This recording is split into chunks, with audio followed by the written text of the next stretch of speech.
Speaker Shirin Sharmin চৌধুরীকে ২০ মাস মানে 2024-এর অগাস্টের 5 তারিখের পরে যে মামলাগুলি করা হয়েছিল সেখানে নানা রকম মামলা আছে, তাকে আসলে এখন খুঁজে পাওয়া গেল, গ্রেফতার করা হলো, রিমান্ড চাওয়া হচ্ছে, রিমান্ডে নেওয়াও হবে মনে হয়।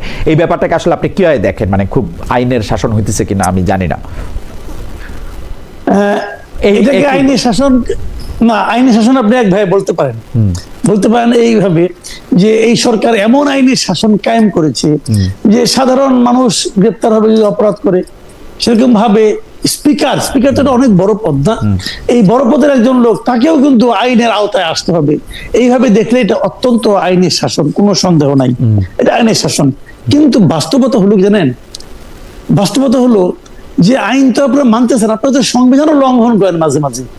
এই স্পিকার নিয়ে একটা কথা বলি, সংবিধানে স্পষ্ট করে লেখা আছে যে যখন নতুন সংসদ বসবে সেই সংসদের সভাপতিত্ব করবেন পূর্ববর্তী সংসদের তিনি স্পিকার ছিলেন, তিনি তার নেতৃত্বে নতুন স্পিকার নির্বাচিত হবেন। নতুন স্পিকার নির্বাচিত হওয়ার পর তার কাছে দায়িত্ব হস্তান্তর করে উনি চলে যাবেন। এখন যদি আগের স্পিকার পদত্যাগ করে থাকেন তবুও নতুন স্পিকারের কাছে দায়িত্ব হস্তান্তরের আগ পর্যন্ত উনি দায়িত্বে আছেন বলে বিবেচিত হবে। তার মানে যখন নাকি প্রথম অধিবেশন শুরু হলো 12 তারিখে, তখনই কিন্তু শিরীন শারমিন চৌধুরীকে খুঁজে এনে এই কাজটা করতে দেওয়া উচিত ছিল। আইনের শাসন তো ভাই, সংবিধানের শাসন তো না। প্রায় কিন্তু বলে বিএনপি সংবিধানের শাসন, সংবিধানের শাসন, দেওয়া উচিত ছিল, দিয়েছিল, দেয়নি। তাকে এই যে খুঁজে পাওয়া যায়নি এ সংক্রান্ত কোন বিবৃতি আপনি কোথাও পেয়েছেন? পাননি। উনি কোথায় ছিলেন কেউ জানে না। ঠিক আছে, আমরা ছোটবেলায় দেখতাম জিনিসপত্র হারাই গেলে বাড়ি চালান দেয়, তুলারাশির লোক দিয়ে দিতেন একটা বাড়ি চালান, দেখতাম যে ওনাকে আপনার জাহাঙ্গীর গেট পর্যন্ত যাওয়ার পর আর যায় না, তখন ওখানে আবার সামরিক বাহিনী থাকে তো ওখানে ঢুকে না আর কি। যা হোক, তাও মানলাম। এখন সংসদ চালু হয়ে গেছে, এখন তারা হুট করে ইজিলি খুঁজে পেয়ে গেলেন এবং খুঁজে পাওয়ার পর সিদ্ধান্ত নিতে পারছেন না তার বিরুদ্ধে কোন মামলাটা হবে। সকালে ভোর রাতে খুঁজে পাইছে, আমি দুপুরে 1টা পর্যন্ত টিভির স্ক্রল দেখতেছিলাম, বিভিন্ন অনলাইন দেখতেছিলাম, তখন পর্যন্ত সিদ্ধান্ত হয় নাই কোন মামলায় নেওয়া হবে। পরে জানতে পারলাম যে তার বিরুদ্ধে 6টা মামলা ছিল, 6টা মামলায় 3টায় অলরেডি তদন্ত শেষে ফাইনাল রিপোর্ট দেওয়া হয়েছে, 3টাতে ফাইনাল রিপোর্ট, তার মানে কিছু পাওয়া যায় না। বাকি 3টা তদন্ত এখন চলছে। এখন ওইটার মধ্যে একটা লালবাগের যে মামলা, সেই মামলায় তাকে গ্রেফতার দেখানো হয়েছে। কি হবে তদন্ত খবর বলতে পারবো না। আমার প্রশ্ন হলো, ওনার মতো একজন ভদ্র মহিলা, ওনার, আমরা তো আওয়ামী লীগ আমলের অনেকের নামে অনেক রকম বদনাম পেয়েছি, অনেক রকম দুষ্ট কাজ করেছি বলে আমরা শুনেছি হয়েছে, এবং তাদেরকে দলে দলে গ্রেফতার করা হয়েছে, দল বেঁধে।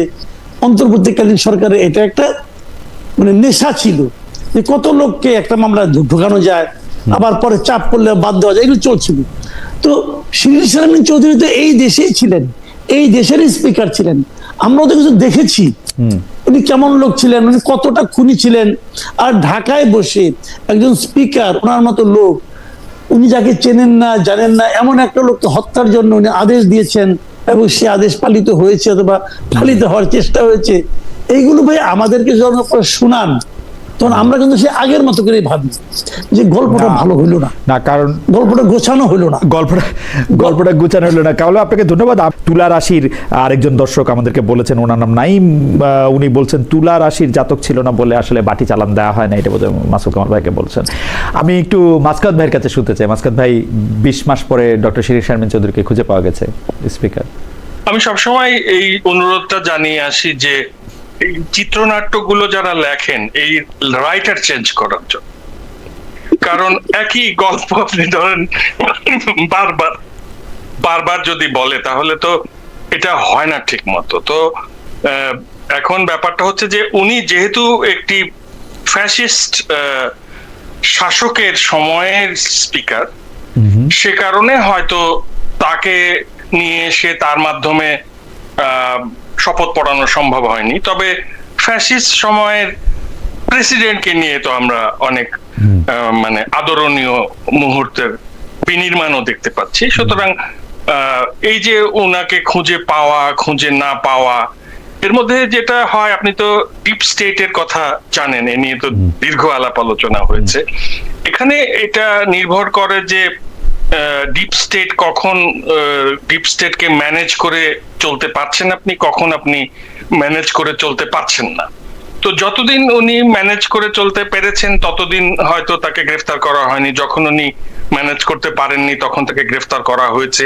আবার এর পেছনে আরো একটা উদ্দেশ্য থাকতে পারে, যে আপনি যেমন সামান্য কাপড়ে ময়লা হলে লন্ড্রিতে দিয়ে দেন, ওরকম ভাবে উনাকে এনে এই বিচার প্রক্রিয়ার মধ্যে দিয়ে নিয়ে গিয়ে তার যে ইমেজ, সুন্দর ইমেজ, ওইভাবে আবার ধপধপে সুন্দর হিসেবে তাকে উপস্থাপনের চেষ্টাও থাকতে পারে। এখন এই সবই তো আমাদের হাইপোথিসিস, যেহেতু চিত্রনাট্য লিখেছে ডিপ স্টেটের দুর্বল চিত্রনাট্যকার। আপনি যেহেতু ডিপ স্টেট বললেন মাসকাত ভাই, সেটা আপনার থেকে এই প্রশ্নটা শুরু করি, এটা আবার কামাল ভাই থেকেও শুনবো যে ডিপ স্টেটটা কমন আমরা ডক্টর মোহাম্মদ ইউনূসের সরকারের সময় শুনছি, এই সরকারের সময় শুনছি। ডিপ স্টেট যেরকম কমন, আমরা একটা যদি লজিক্যাল বা ম্যাথামেটিক্যাল নিয়মে যাই, যে আমরা কমন ফ্যাক্টর দেখতেছি দুই একটা হচ্ছে খলিলুর রহমান, একটা হচ্ছে আশিক সাহেব। তো আমি খলিলুর রহমানের একটা কথাই বলি, কারণ আশিক সাহেব একটু তো খলিলুর রহমান সাহেব যে ডিপ স্টেট, এইটা একদম স্পষ্ট বোঝা গেছে, কারণ দুই সরকারই যেহেতু তাকে রাখছে, কমন ফ্যাক্টর। এখন আপনার কাছে কি মনে হয়, খলিলুর রহমান সাহেব কি ডক্টর ইউনূসের জন্য ডিপ স্টেট ছিলেন, না ডক্টর মানে তারেক রহমানের জন্য ডিপ স্টেট? মানে উনি কার জন্য কাজ করছেন, নাকি দুইজনের জন্যই? মানে তারেক রহমান সাহেব কি ডক্টর মোহাম্মদ ইউনূসের পছন্দের বেতনটা কিনা, বা ডিপ স্টেটের পরবর্তী প্রধান পছন্দ কিনা, মানে আমার নাকি কোনটা, মানে ডিপ স্টেটের কোনটা আসলে, মানে কার রোলটা কি, খলিলুর রহমানের রোলটা কি? আমার কাছে মনে হচ্ছে যে উনি যেহেতু উনি কিন্তু এর আগেও একবার আপনার তত্ত্বাবধায়ক সরকারের সময় 2001 সালে তত্ত্বাবধায়ক সরকার চাকরি করতেন, জয়েন্ট সেক্রেটারি লেভেলের অফিসার ছিলেন, তাকে তো সেই তত্ত্বাবধায়ক সরকার প্রধানের পিএস বানানো হয়েছিল। ওটা তো ওনার চাকরি, ওনার তো চাকরি, ওই সময় হয়তো তার এই প্রশিক্ষণটা হয়েছে যে কিভাবে মানে সরকার পরিবর্তন ঘটাতে হয়, বা এই যে ওই সরকার পরিবর্তন কিন্তু খুব স্মুথ ছিল। শেখ হাসিনা ক্ষমতা ছেড়ে দিয়েছেন, লতিফুর রহমান সাহেব ওই যে আইনের প্রেক্ষিতে তত্ত্বাবধায়ক সরকার বিলে অনুসারে সর্বশেষ অবসরপ্রাপ্ত প্রধান বিচারপতি হিসেবে ক্ষমতায় আসছেন, এবং উনি খুব junior officer, trust you me, তখন আর কি উনি খুবই জুনিয়র। আপনিও সরকারি চাকরি করছেন, আপনি জানেন। এক রাতের মধ্যে, আমি তো তখন সার্ভিসে, এক রাতের মধ্যে আপনি এতগুলো সিভিল সার্ভেন্টকে, সচিবকে এবং বিভিন্ন জায়গায় ওলট পালট করে দিবেন, সেটাও তো আবার একটু বিসদৃশ্যই দেখে। আচ্ছা, যাই হোক, আমরা অত পিছনে না যাই, এমনি আমাদের ইতিহাসের আলোচনা অনেক সময় যায়। তো এখন ঘটনাটা হচ্ছে যে আমরা তো, আমার কাছে মনে হয়েছে যে আমরা বাইরে থেকে যেটা বুঝতে পেরেছি যে যুক্তরাষ্ট্রের সঙ্গে নেগোসিয়েশনে তার একটা দক্ষতার জায়গা আছে, দীর্ঘদিন ওখানে থাকেন। আপনিও যেমন ওখানে দীর্ঘদিন থাকলে তারপর হয়তো লোকজন মনে করবে যে আপনার মাধ্যমে হয়তো যুক্তরাষ্ট্রের সঙ্গে এরকম সম্পর্ক সম্ভব। আপনি দেখেন না, একজন অ্যারেস্ট হয়ে গেলেন, একবার বললেন যে উনি ওই যে জো বাইডেনের ফ্রেন্ড হিসেবে। তো আপনার ব্যাপারটা হচ্ছে যে আমাদের সমাজে যে মিথ, এই মিথ কিন্তু অনেকের মানে ভাগ্য ফিরিয়ে দিতে পারে। হ্যাঁ, তো এখন আপনি যে প্রশ্নটা করেছেন সেটার উত্তর তো আমার পক্ষে দেওয়া কঠিন। আমি তাহলে পরবর্তী প্রশ্ন করতে চাই, আমি একটু কামাল ভাইয়ের কাছে জানতে চাই, কারণ কামাল ভাই খলিলুর রহমান কামাল ভাইয়ের খুবই পছন্দের লোক, কামাল ভাইয়ের কাছ থেকে একটু জানতে চাই। তার আগে আমাকে একজন প্রশ্ন করছেন যে খালেদ মহিউদ্দিন সাহেব, তাহলে কি বিএনপি আপনার ভোট নিয়ে এসেছে? আমি ভাই ভোট দেই না, 1993 সালে পরে ভোট দেই নাই, কিন্তু ঘটনা হচ্ছে গণতান্ত্রিক হিসাবে যদি সবচেয়ে বেশি লোক যাকে ভোট দেন তাকে আমার সরকার বলতে আমার দ্বিধা নাই। সবচেয়ে বেশি লোক আপনারা যদি ধরে নেন যে ধানের শীষ ভোট পেয়েছে তারেক রহমান সাহেব, সেই হিসাবে তারেক রহমান সাহেব আমার সরকার, ইউনূস সাহেব সেই হিসাবে ভোট নিয়ে আসে না, সেজন্য আমার সরকার না। সেটা হচ্ছে এটা। খলিলুর রহমান সম্পর্কে, খলিলুর রহমান সাহেব কি ডিপ স্টেট, এবং ডিপ স্টেট হলে উনি তারেক রহমানের পক্ষে ছিলেন, ডক্টর মোহাম্মদ ইউনূসের পক্ষে ছিলেন, মানে উনি আসলে? কামাল ভাই দেখেন, আমি একটা কথা বলি, খলিলুর রহমান আসলে কি, এটা কিন্তু তারেক রহমান সাহেব এখনো ক্লিয়ার করেন নাই। কারণ মন্ত্রিসভা তো প্রধানমন্ত্রী নিয়োগ করেন, তাই না? এটাই তো নিয়ম। প্রধানমন্ত্রী ওনাকে কোন বিবেচনায় নিয়োগ করেছেন, কোন বিবেচনায় নিয়োগ দিয়েছেন, এটা এই দেশের মানুষ এখনো জানে না। উনি একবারের জন্য ব্যাখ্যা দেন নাই। তবে খলিলুর রহমান সাহেব একটা কথা বলেছেন, উনি বলেছেন আমি তো এখানে জোর করে আসিনি। কথা সত্য, মানে উনি জোর করে আসেনি, ওনাকে আনা হয়েছে, পায়ে ধরে আনা হয়েছে, নাকি জোর করে আনা হয়েছে নাকি অনুরোধ করে আনা হয়েছে, এটা তারেক রহমান সাহেব ভালো বলতে পারবেন, কারণ উনি এনেছেন। আর তো কেউ না, কারণ উনি প্রাইম মিনিস্টার, আমরা তো ওনাকে দায়িত্ব দিয়েছি দেশ চালানোর জন্য। তো সেই হিসেবে ওনার কাছ থেকে আমি একটা ব্যাখ্যা আশা করেছিলাম, তো উনি ব্যাখ্যা দেননি, হয়তো দেওয়ার প্রয়োজন মনে করেননি। নির্বাচন হয়ে গেছে, কিসের প্রয়োজন আর? জনগণ ও তো ভোট দিয়েও দেখবে না দিয়েও দেখবে, 5 বছর ধরে তো পেয়ে গেছি, কাজে ব্যাখ্যা দেওয়ার কোনো প্রয়োজন নাই। এখন সমস্যাটা কোথায় জানেন?